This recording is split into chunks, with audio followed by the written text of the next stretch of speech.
We begin with 3 people being handed swords to become RYUSOULGERs. Cole, the Red Ranger, Melto, Blue, and Asuna, Pink. Now to Yui Channel, where a woman is looking for an ancient civilization. Same. Master Red tells Cole that they must prepare for the arrival of the Minosaurs. And so, Mooks arrive and the 2 RYUSOUL Reds transform.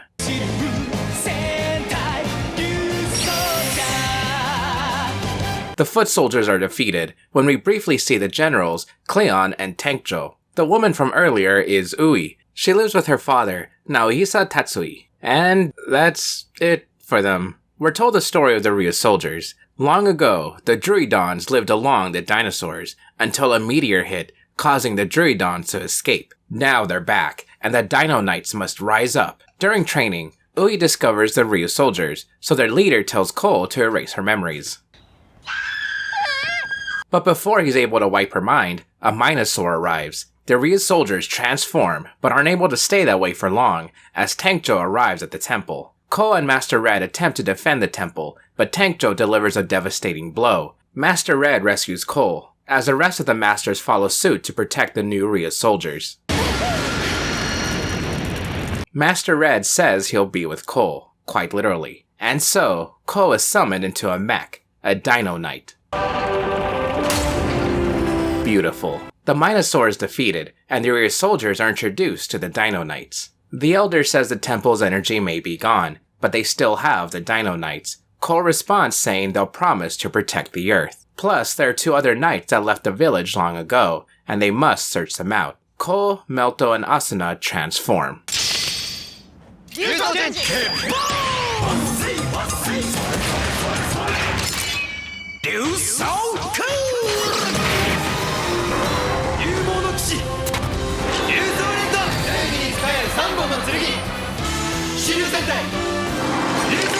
Episode 2. Tiramigo has gone missing. Cole's the one who named the Red Dino Knight that. Anyway, the remaining RYUSOULGERs leave their home behind, as Melto explains how negative human emotions creates Minosaurs, which is probably what the Druidons are after. Coincidentally, Ui is there too. Huh? Ui invites the RYUSOULGERs to her dad's home, where he keeps all his paleontology research. He explains that there are other temples, which is where the RYUSOULGERs will begin their search for the rest of their team. And that's the basic story here, as we get a Civilian of the Week intertwining with the Druidon stuff. It's not a bad civvy story either. Oh, a fart joke. Episode 3. The RYUSOULGERs continue their search, and find 2 other Dino Knights, Ankylos and, well, Melto doesn't give his a name, which is part of the conflict of this episode, aside from the, of course, Druidon plot. While the RYUSOULGERs fight the monster, Black and Green heroes arrive on scene. They fight off some mooks, but something happens to Ui. The whole team go to Ui's home, and the 2 strangers introduce themselves, Banba and Toa. Cole is excited to have new teammates, but they don't seem interested. Banba tries to attack Ui, saying that a Minosaur was born from her, which is why she passed out. Cole wants to defeat the Minosaur to rescue Ui, so Banba threatens to do something if she isn't saved. In an incredible scene, Ui overhears the dilemma and decides to do something about it herself. Asuna is able to find her and talks her out of it. A Druidon attacks, and Melto finds it in his heart to fight with the power of friendship, calling his Dino Knight Triken. And so the day is saved. Asuna says that Ui really wanted love and attention, which is what she got. Episode 4. Toa finds it odd that the other RYUSOULGERs were able to talk to their Dino Knights as if they were friends. Cole then reveals he has a map to the other temples, hoping he can make friends with the remaining RYUSOULGERs. Toa is interested, so he challenges Cole to a cutting competition. Alright. They keep competing in arbitrary challenges, even when Druidons are attacking.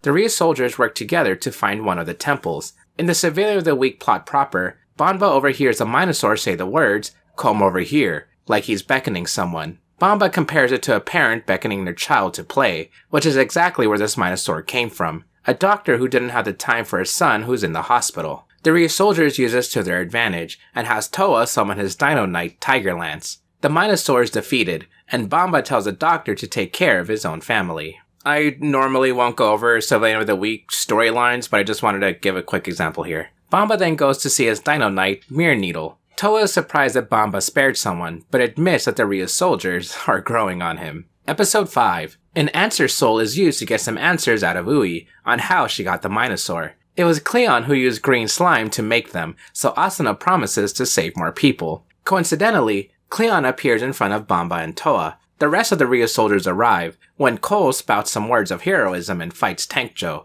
who mocks Cole about killing Master Red. It might seem a little out of nowhere, but I think it felt natural after such a recent event, plus the action is really cool. Cole's confrontation continues to anger him, thinking Cole himself was too weak to protect his master, and now wants revenge. To make matters worse, a Minosaur was created, and to make it doubly worse, Toa was bit and is feeling the after effects of poison. Toa says he's fine, but repeats Bamba's words about sacrificing one to save many. During the fight with Tankjo, Cole remembers back to Master Red about holding back on his anger. So, he holds back on his anger. And Tankjo is defeated. 5 episodes in. Just kidding, he's here. Barely. Meanwhile with Toa, he's getting more sick and goes numb. Episode 6. Asuna asks Bamba and Toa if they're sure they defeated the Minosaur. They're sure they did, no hesitation. Bamba tries to get the antidote out of Cleon, maybe literally, but Cleon isn't giving it up that easily. Plus, Asuna and Ui are feeling sick too. Melto believes that either the Minosaur wasn't defeated after all, or it has a twin, and defeating that will free everyone of the poison. Melto and Cole try to fight Cleon and the Minosaur, while Bamba decides he's had enough, and attempts to slay the RYUSOULGERs, including Toa. Toa tells Bamba to have some compassion. Asuna includes that Melto and Cole are still fighting despite being poisoned as well. Cole, being the great red that he is, steals a Minosaur's tooth as an antidote and goes back to the village elder, who became a kebab salesman. Alright. Their elder creates an antidote and cures a team. I'm sure we'll see him again soon, right guys? With that, we get our 5-man transformation. Oh, what an odd looking mech. Anyway, the team kills a Minosaur, and Ko says he's ready for his rematch with Tankjo, going beyond revenge. They try to defeat Tankjo, when he explains that his death will create an earthquake within a 10-kilometer radius. For you Americans, that's, 6 miles, which doesn't seem that bad. So the team inflate him to have him blow up in space. Bamba and Toa thank Ko for his help, but still aren't interested in joining the team. Ko just smiles. The village elder watches nearby, saying, "If you give a young man 3 days, you won't recognize him." Episode 7. Papa Tatsui teaches Melto and Asuna about magnetism within the body. Fun, I think. And Teramigo also learned how to speak Japanese through TV. Naruto! Believe it. What's hard to believe for Ui is that Cole is over 200 years old. 209 to be exact. When Cole hears singing. Bamba and Toa also share a scene, with Bamba saying that trust can only lead to betrayal. Right as they finish training, a woman in purple arrives, chased by mooks. Cole gets caught up in the Druidon battle, when a new Druidon general appears, Geisoul. Anyway, the woman in purple arrives in a RYUSOULGER home base, and explains she's Princess Cardena from another planet. She explains Geisoul is kidnapping people from her planet, and she's searching for her sister Fida. Then she sings a song. Some fighting later, and the day is saved. Wow, that was a lot of fighting. They're still going? And so, Toa not so subtly mentions that being together is a good thing. Not about the sisters reuniting, but the RYUSOULGERs. Melto feels something strange. They never mentioned the Dino Knights by name, but Cardena somehow knew. Episode 8. The princesses explain that the Druidons are looking for an energy source related to the Dino Knights. The team comes across Geisoul, and then it's showtime! And then, the special energy thing is found. No, I didn't skip anything, and I'm not going super fast for the story flow. It kinda just happened that way. The RYUSOULGERs go search for the guy who became a Minosaur, when a neat trap is put out. Ui steps out for a bit, leaving her phone behind, which was being called by Melto. It was there to overhear the sisters, which reveals that one of them is Geisoul in disguise. Okay, I really like this scene real quick. It wasn't just interesting for the setup, but the characters such as Cole wanting to purposely fall into Geisoul's own trap, I just think it was a lot of fun. The scene continues as Tiramigo eats the energy thing, and Cole gives a subtle look. Again, super cool storytelling, and the tokusatsu aspects of Cheramigo actually eating the tube is pretty cute. And even further, the man who we thought created the Minosaur actually turned out to be sick from a cold.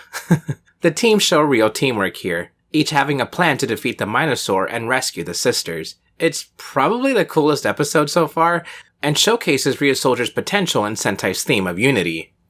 I said potential, then Asuna sings a song badly, cause it's the Minosaur's weakness. Okay, that's kinda cruelly funny.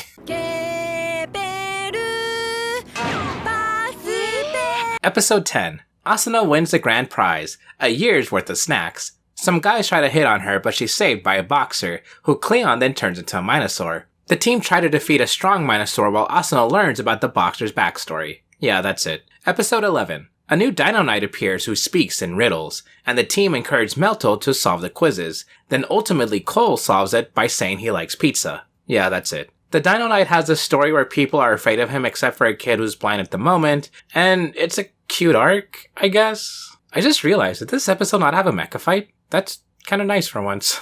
Episode 12. Nothing happens in this episode. Okay, this might be the turning point for me. I don't mean literally nothing happens. The team find the civilian of the week and try to stop his Minosaur. We learn the civilian is a fire academy cadet, which means the Druidons could use his Minosaur for a volcano explosion. Meanwhile, the previous Riddle Dino Knight gets infatuated with an illusion, which leads to the mecha battle of this episode. Cheramigo has a very small arc about getting jealous of Cole finding another Dino Knight, but that gets solved pretty quickly. There's also this cute scene where Cleon is told he's allowed to laugh evilly. That's all something. I also didn't need to explain any of that. I don't think it adds the characters in a way we didn't already know. There are a couple of funny scenes. The action is as Super Sentai action as ever. I just didn't find it necessary to add to this recap. So like I said, nothing really happens in this episode. Until the very end, where the team wonders how the Dino Knight was released in the first place, which makes Cole think there may be another RYUSOULGER here. Coincidentally, Geisoul comes across a purple knight, and calls him Geisoul. Episode 13. The Prime Minister has been admitted to the hospital, and Ui sees that her face appeared in history long before this. Then we see Banba visit her, and she does recognize him from long ago. She says she left the village 300 years ago and traveled the world. She explains she wants her Minosaur destroyed, even though it may end up killing her. In exchange, she'll tell Banba and Toa more about their masters. While the RYUSOULGERs go fight the Minosaur, Geisoul shows up to talk to the Prime Minister, and may have trouble letting go of the past. The Minosaur of the week have people ask how they really feel. It's a neat idea that isn't used much, so good job, RYUSOULGER. And so, the Minosaur is defeated and the Prime Minister disappears. Episode 14. A new general appears, Gakelius. His design is really cool. Meanwhile, the RYUSOULGERs think about if there are other tribes out there. Ui comes across someone rizzing up some women. Failing to rizz up some women. Succeeding in rizzing up. His name is Kanalo, and as you can tell by his clothing and handsome face, he's a RYUSOULGER. Ui captures it all on camera, and shows it to the team. Cole meets Kanalo in time to see the other woman say she already has a boyfriend. Kanalo has no interest in joining the RYUSOULGERs since he's searching for a wife. Well, no time for that now, as a monster attacks the Toei Quarry. God, I still love those visuals. The RYUSOULGERs are nearly defeated, so that means Kanalo steps in. But not for the team, for the girl who rejected him. Kanalo transforms into RYUSOUL Gold.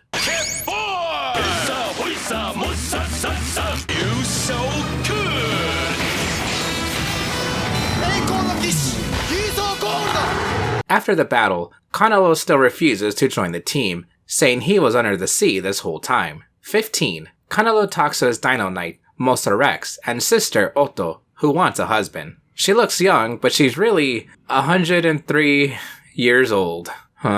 Something doesn't seem right about this. The monster of the week has people push each other away like magnets with the same polarity. That's the most interesting thing in this episode to me, and that's why I'm bringing it up. For a bit of lore, Banba explains that thousands of years ago, a tribe descended underseas to avoid conflict on the surface. I guess the main takeaway from this episode is that Kanalo decides to join the RYUSOULGERs so they can protect Otto together. Yippee. Boring episode aside, where the heck's Geisoul?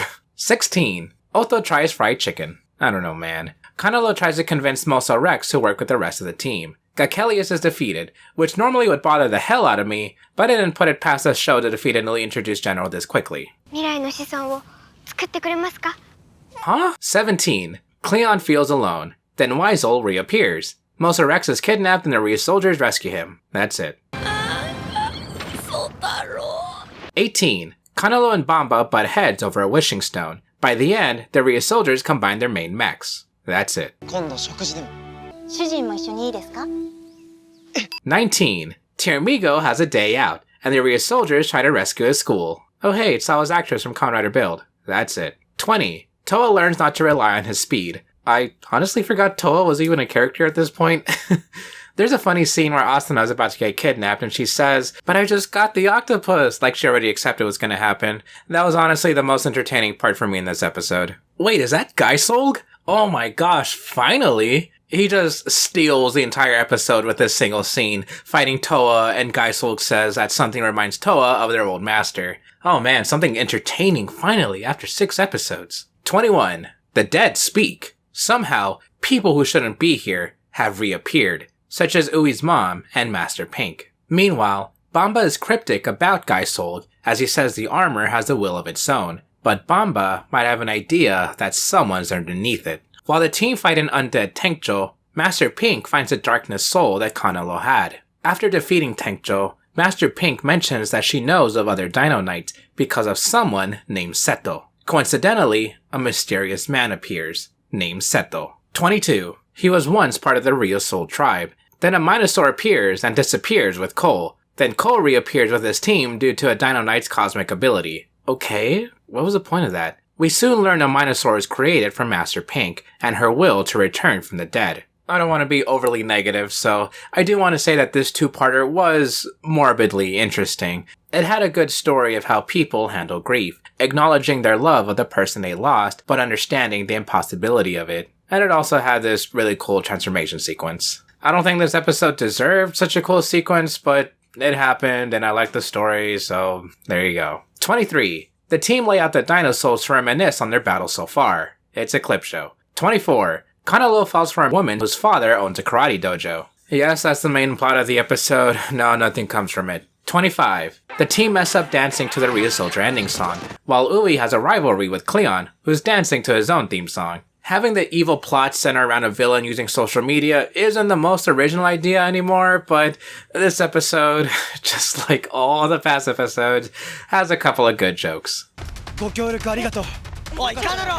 26. Kanalo sees a woman crying when a strange man makes her laugh. This man comes up to Kanalo, knowing he is from the Sea RYUSOUL tribe. The man introduces himself to the team as Nada, another RYUSOUL tribe member. And Nada trained under Master Red. He's here to help fight against the Druidons, despite not being a RYUSOULGER, because that's just the type of guy he is. The team fight against a monster who steals people's kindness, which affects Cole. This reminds Melto of when Cole would lash out when they were young, and it was Asuna who would help him out, which is a nice bit of backstory. Due to the conflict, Cole starts to distance himself from the team, not feeling worthy of being a RYUSOULGER. Nada goes to reassure Cole that Master Red chose Cole for his kindness. Then when the team go to fight Geisoul, Geisoul appears and defeats the team quickly. God, he's so cool. That aside, it took 26 episodes, but this one I genuinely really liked. 27. The RYUSOULGERs locate a temple, thanks to Nada's map. Gakelius also returns. He just felt like it.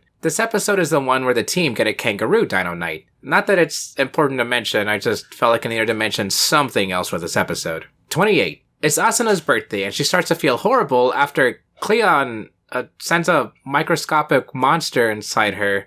Nada is here too. 29. Akiko's actress is here and she makes a joke about her role in Kamen Rider Double. Kanalo falls in love with her, but her condition is that he mustn't put himself in danger, so Nada suggests Kanalo stops being a RYUSOULGER. Yeah, it's another Kanalo falls for a woman episode, but I don't think I minded this one. Nada is just such a cool character, so throwing him in the mix with Kanalo adds an interesting conflict to the team. Maybe I also didn't mind this episode because of Akiko's actress, but hey, at least I stayed fully focused for this one, and I generally liked her story. Plus, the Minosaur stemming from the sadness of wanted objects that were thrown away, not unwanted objects, is another neat idea. And Kanalo is the one who ends up rejecting the lady, because he doesn't want to go against his duties. Yeah, I guess I really did like this episode. If only there was something else that could make this better. Bamba. 9 out of 10 episode, I loved it. 30. Oh neat, it's Hurricane Blue with Kanalo. We also get the introduction of another Dino Knight Otto found. Oi's dad becomes Seto for a quick minute. He just does that. And there's a small fight with Geisoul. That fight leads to Bamba revealing that Nada is under the armor, so the team are conflicted in what to do. Cole still wants to put his faith in Nada. Meanwhile, Nada feels like there isn't much time left for something we'll find out soon. Toa confronts Nada, where we get some backstory. During battles against Druidons long ago, Master Green ended up dying. However, Nada says Master Green didn't truly die, as the Geisoul armor keeps the memories of people within it. Master Green wore the armor during the old battles, but if worn for too long, Geisoul starts to take control. Eventually, Master Green lost control of himself and wandered off to die alone, leaving the Geisoul armor in search of a new user. Now Nada is here with the armor to find someone stronger. After defeating a monster,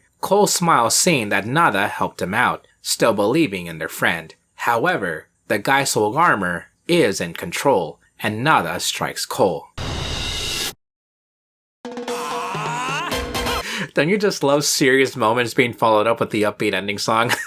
I'm not being facetious either. I think it could genuinely be really funny without a knock against the moment. It really depends though. I'm looking at you, Kamen Rider Wizard. 31. The team escape, filled with anger against Nada, but Toa says the armor is taking over Nada and shouldn't be blamed. All that silly Geisoul stuff out of the way because no one cares about that, we got a monster of the week. Some shenanigans, a Geisoul fight, and a shirtless Cole later, the team receive a new mech. Cole also gets this dino soul that gives him a cool suit, but it's not the main power-up of the show, so let's move on. 32. Whoops, looks like someone accidentally got a good angle here. The team aren't sure of how to rescue Nada, other than possibly destroying the Geisoul armor separately. They fight Nada again, purposefully trying to get the armor to attach to someone else, so Cole offers himself up, as Bamba tries to get through to Nada's heart. That way Nada can truly be free. Cole realizes that Nada did want to become a RYUSOULGER, and that was what helped fuel Geisoul, and so Cole says Nada is a RYUSOULGER. Then we have our obligatory mech battle, and a very beautiful mech fight backdrop. I wonder why there aren't more fights like this. And so, the day is saved.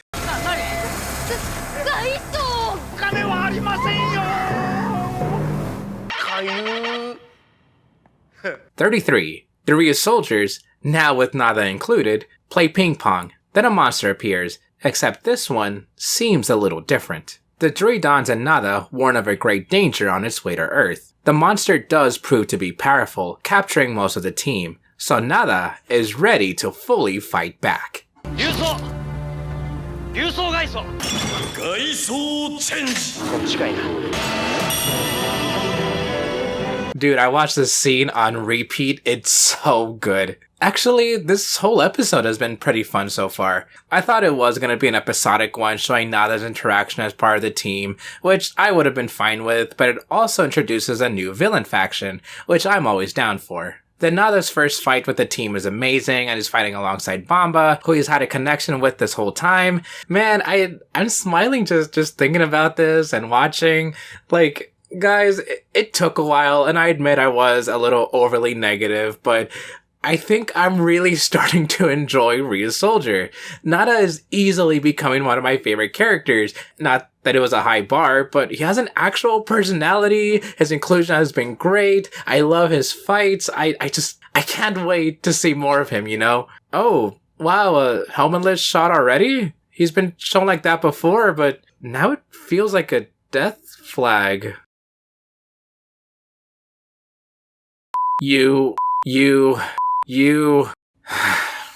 I just don't know what else to say. Episode 34. Kanalo and Asuna perform a stand-up routine, cause this show isn't already enough of a joke. The team try to cheer up Cole since Nada is gone. Same. Well, Cole says he isn't really sad, he's just thinking about how to use the Max RYUSOUL. I admit the suit is cool, and Nada giving up his soul for the power-up is a neat plot point. I just wish it didn't happen so soon. Anyway, the team are called by... it's been so long, I completely forgot about this character. The Elder? Does he even have a name? Is he just the Elder? Okay, I just looked it up. No, he doesn't have a name. He's just the Elder of the RYUSOUL tribe. He's also played by Jiro Dan, who was Ultraman Jack in Return of Ultraman. What? The Elder warns the team of Precious, the new dangerous enemy they were told of before, so the RYUSOULGERs must begin their trials to become stronger. While Bamba and Toa start their training, Precious introduces herself to the rest of the team, showing how strong she is by destroying part of the city. Precious then gives Cole 3 days to prepare for their duel. 35. The RYUSOULGERs train in order to receive the ultimate mecha combination. That's basically it, but if I can give some praise after the big disappointment from before, is that these trials are pretty interesting, and I mean that in the most complimentary way possible. In the previous episode, Bamba has to fight without breaking eggs, or else they'll start to multiply. Toa has to fight a barrage of mooks without uttering a word. In this episode, Melto's courage is tested, making him move past his fears and look for a bridge. Asuna has to stop a bug. Hers is mostly played for laughs, just like Kanalo, who has to concentrate really hard to build a house of cards without getting distracted by a beautiful woman. Again, all very unique, except Asuna's, and they go along with the characters in a great way. As for Cole, it appears he has no problems, so his trial is to find out what problem he actually has. Master Red appears, berating Cole for thinking he's reached his strongest point, so then the two fight, for 3 days. Look at this cool shot of Cole slicing through Master Red. Dang, I said Cole was cool. Once the battle is done, Cole arrives to face off against Precious. Cole wins his battle, then the team go into their ultimate mecha combination. Sadly, it doesn't have everyone in a single cockpit, but at least the design is, this is the ultimate combination? 36. Hey, I know I hate Cleon, but where has he been? Oh, there he is. Cleon and Geisoul feel demotivated after Precious showed how much stronger she is than them. Meanwhile, Kanalo falls in love. Already back to this kind of episode, huh? This one has more to do with Toa trying to protect a woman. That's it. 37. Tiramigo? I completely forgot he was even part of the show. Tiramigo gets into trouble after he tries to eat a young boy, so Tiramigo and Cole get into an argument. Oh, it's Rina's actress from Kamen Rider Drive. I have nothing else for this one. If you want to know why Tiramigo is eating someone, it's because the boy was trying to hide a water gun in Tiramigo's mouth. 38. Gakelius? You still here? Gakelius is given one more chance by Precious to defeat the RYUSOULGERs. Meanwhile, Cole and Kanalo go through a trial to get a new power, their RYUSOUL Caliber, which grants them a pretty neat looking power-up. Gakelius is seemingly defeated, but not really. 39. The RYUSOULGERs save Christmas, and Gakelius is defeated for real this time. Merry Geisoul, everyone. 40. The RYUSOULGERs are warned once again of an even bigger enemy named Master Eris. Melto gets to use a RYUSOUL Caliber in this episode, and the RYUSOULGERs are finally in one cockpit once all their mechs are combined. 41. The RYUSOUL Caliber goes missing, since it's being used for a movie production. Oh, it's Mia's actress from Kamen Rider Forze. Her character used to be Kanalo's fiancé. That's as far as that storyline goes. Meanwhile, Cleon decides to help the RYUSOULGERs after feeling disrespected by Precious. 42. Ui goes to America to help film a movie. Meanwhile, the RYUSOULGERs fight Geisoul, who puts on a show, and is defeated, for now. 43. Master Eris creates a new Druidon. Then Precious tells the RYUSOULGERs of Master Eris, the mother of the Druidons, who will take over the world, or whatever. Bamba recalls Master Eris' name from his mentorship with Master Black. Seto also explains that the RYUSOUL Caliber was keeping Master Black sealed away. After hearing all that, the RYUSOULGERs continue training for their soon-to-be final battle, so Cole suggests they all do something together once this is all over. The RYUSOULGERs group up to take on Master Eris. 44. One of the Druidons captures Otto, so she's rescued in the first 5 minutes. What was the point of that? The RYUSOULGERs continue their way into Master Eris' temple, when one of their Druidons reveals himself to be Master Black. Oh, cool. Not as reveal, because we actually spent time with him, but yeah.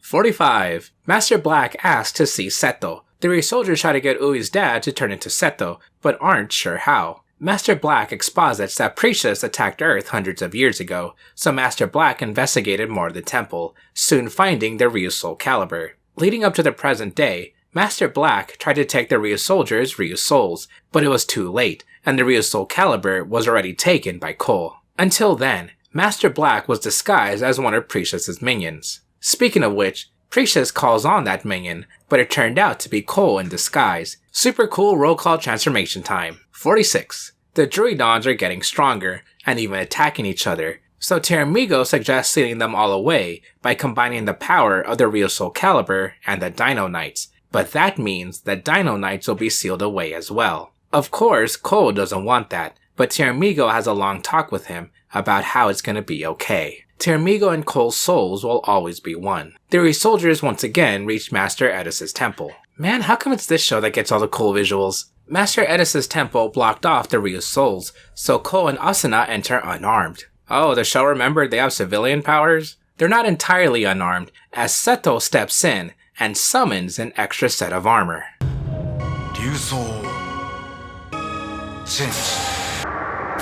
It's not RYUSOUL Rust, but rather RYUSOUL Brown. Every time the show does something cool. Seto's distraction allows for the rest of the RYUSOULGERs to get past the barrier.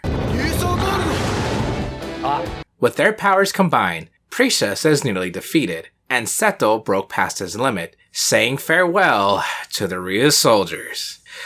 Okay, cool.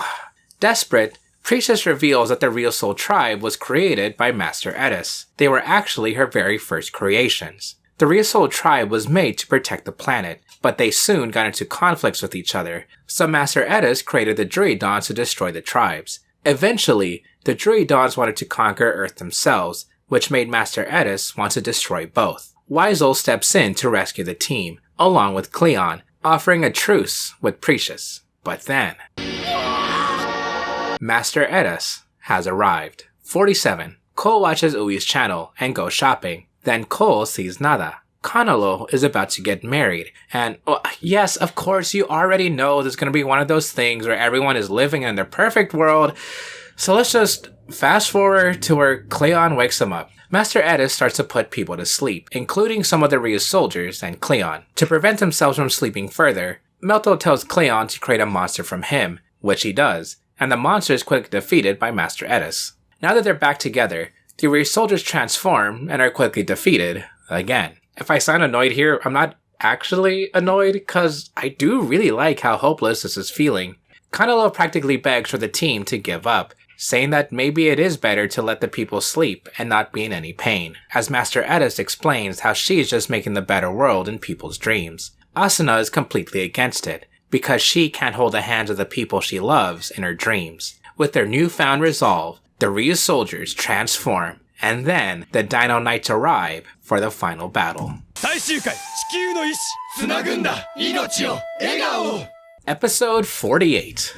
The Will of the Earth. The Dino Knights and the RYUSOULGERs gather to seal away Master Edis. Tiramigo says goodbye as Cole delivers a final attack. However, part of the RYUSOUL caliber breaks off, weakened from the passage of time. The team can no longer transform, leaving Cole open for a fatal attack. Master Edis prepares for a new world, but the RYUSOULGERs refuse to give up. The RYUSOUL caliber gives the last of its power to the team for a final RYUSOUL change. RYUSOUL blue, RYUSOUL pink, RYUSOUL green, RYUSOUL black, RYUSOUL gold, 騎士竜戦隊リュウソウジャー. Cole wakes up in a watery void, listening to Master Edis repeating how she created the RYUSOUL tribe and now wants to reset the world. He understands and acknowledges the mistakes of the past, but together with his friends, Cole will create a better future. That's why he's willing to pass on his own future, his life, his smile, for a better tomorrow. With that, Edis accepts his feelings as the team finish her off with the remaining piece of the RYUSOUL caliber, as well as a leftover RYUSOUL. Cole's friends reach out. With Edis defeated, Precious is also still barely hanging on, so RYUSOUL and Cleon accept her into their friendship. The Dino Knights rest, as the RYUSOULGER set off on their own adventures. And of course, Ui returns from her trip abroad, with the team welcoming her home. There's a beauty in anything you see. That's why I say, all toku is good to someone. RYUSOULGER showcases that beauty in its visuals. A lot of these frames are paintings, and while pictures can say 1,000 words, I don't have nearly as many to write. RYUSOULGER is our 4th dinosaur-themed Sentai series, with a motif that felt exhausted after seeing it time and time again as main themes, auxiliary mechs, and most egregiously, hijacking the Go Busters Versus movie. Repeating motifs is not inherently an issue, as the same discussion could be said about fan-favorite animal and vehicle Sentai. It's just another point in the conversation. Really?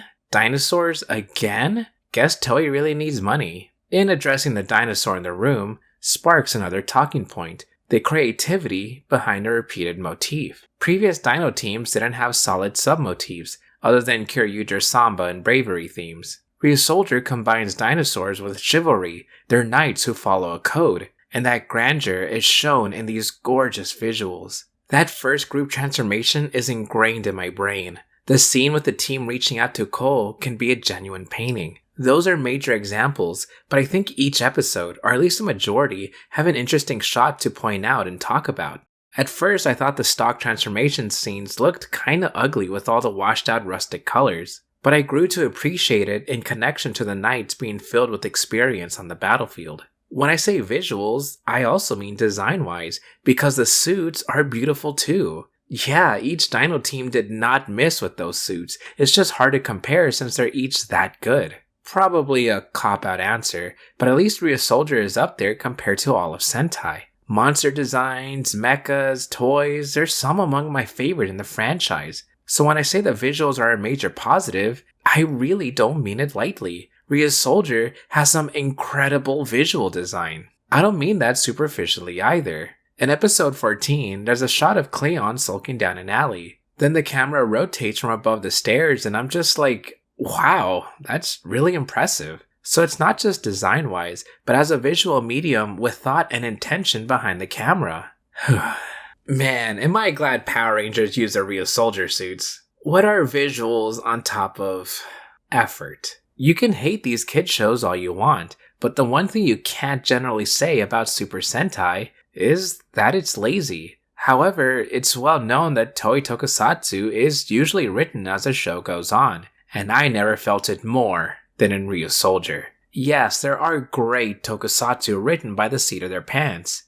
I don't think RYUSOULGER is one of those. There's a baseline plot and some world building. The RYUSOULGERs come from a tribe and their enemies are the Druidons, who can feed off people's negative emotions to create Minosaurs. Okay, and then? Well, I probably shouldn't expect more than that, because we're kinda told it's just not that kind of story. The team leave their tribe in episode 1, now that they have their mission and there isn't anything at home. Except the Elder reappears a couple times, so the rest of the tribe are just chilling? We meet a couple other tribe members, but with what we're given, they just seem like a throwaway backstory. Which is one of the two big issues I have here. I feel like nothing matters in this show, because elements are introduced out of nowhere and dropped as soon as they appear, when those elements could be major. Easily one of the most annoying parts was Ryusoul Brown. Comes out of nowhere, then Seto dies. What was the point of that? To sell toys? He doesn't have merch. I'm not gonna clap just because there's a cool new suit. Again, that was the most annoying part for me, but each episode had something that sounded interesting, but it got relegated to just that episode. Yes, this is a kid show. Yes, if I were a kid, then I'd enjoy the hell out of the one-off Ranger. But that excuse can only go so far, because like I said, Super Sentai isn't lazy, and it's had incredible stories. Heck, other Dino seasons had incredible stories. So why does it feel like RYUSOULGER's writing isn't reaching the quality of, well, Super Sentai? The core elements are there. The episodic and day-to-day nature parts of RYUSOULGER are fine, I guess. Then I realized the biggest issue of the show for me. RYUSOULGER's main cast is really boring. Man, I feel like I don't know anyone besides Nada and Melto's blue hair. Asuna likes to eat. Banba has a stick up his ass. Toa is a loudmouth. Kanalo is really horny. And Cole is a Red Ranger. It's not fair to relegate all these characters into a single personality trait. Which brings me to this. I can say they're all boring, but it's difficult to explain what that really means when it also just boils down to, vibes? If I truly wanted to dive really deep into how I think the characters are boring, then it would take a long time, and I kind of don't want to do that for RYUSOULGER. When again, it's just how I think, a personal opinion. Of course, if you found enjoyment in any show I didn't like, then great, I'm glad you saw the betterness in it than I did. As much as I love RYUSOULGER's visuals, I still watch a television show for the stories and characters. A cool shot or two an episode can only carry so much when I'm following a plot that takes forever to get anywhere, and characters I couldn't bring myself to care about. Except Nada. I didn't even talk about the villains, and they're boring too. I'll leave it all simply as that. RYUSOULGER is one of my least favorite Super Sentai ever. Just don't ask me how I'd rank it compared to Lupat. With all that being said, join me next time as we enter a new era, but go back to basics and shine on with Kirame Sentai Kira Major. Geisoul Geisoul チェンジ